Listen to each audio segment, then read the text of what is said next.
Nous devons être très prudents afin de m'apprendre la volonté permissive de Dieu pour sa volonté ultime.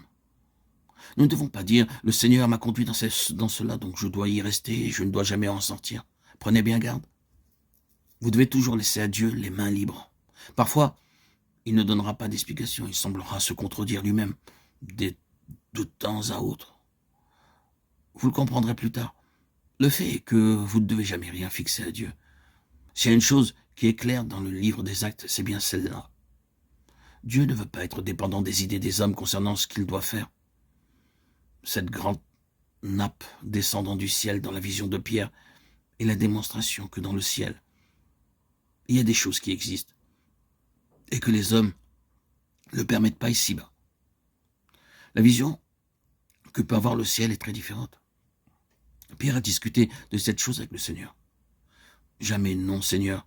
Il aurait pu ajouter, et je peux citer l'Écriture à ce sujet, « Seigneur, regarde, Lévitique 11. » Et le Seigneur lui fait parfaitement comprendre qu'il ne pourra rien faire avec tout cela.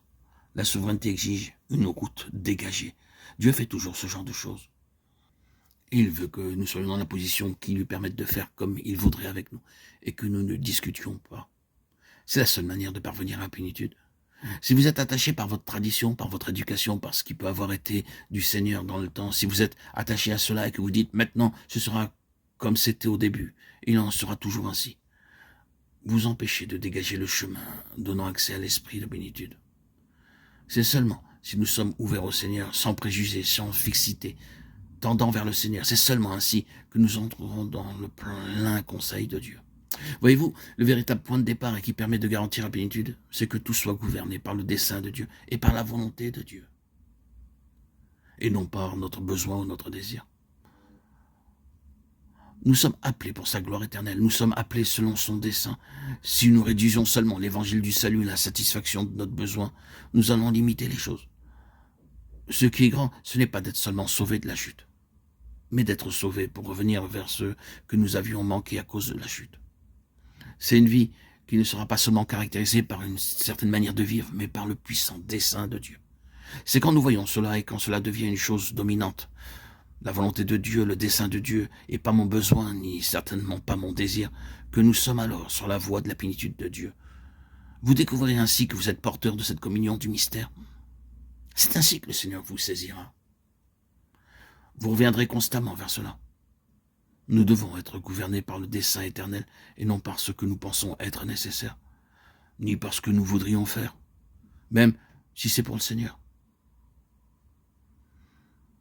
Ce mystère de l'Évangile se soustrait à toute tentative voulant l'expliquer. Mais si nous ne pouvons pas en saisir toute la profondeur, ouvrons nos cœurs au Seigneur avec cette simple prière. Seigneur, il y a quelque chose de très élevé dans ta pensée.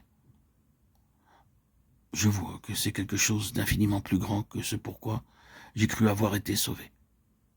Je ne le saisis pas, je ne peux pas l'expliquer ou le comprendre. Mais toi, tu m'as sauvé et appelé en Christ pour quelque chose de très grand. Et je le désire et me livre moi-même à toi pour tout cela. Je crois en ta grâce, quoi qu'il en coûte.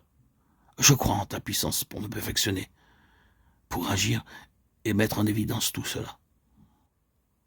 Je me donne moi-même à toi pour toute ta volonté, pour tout ton dessein, pour le plein conseil, pour tout ce que je ne peux saisir, car c'est au-delà de mes capacités, Seigneur.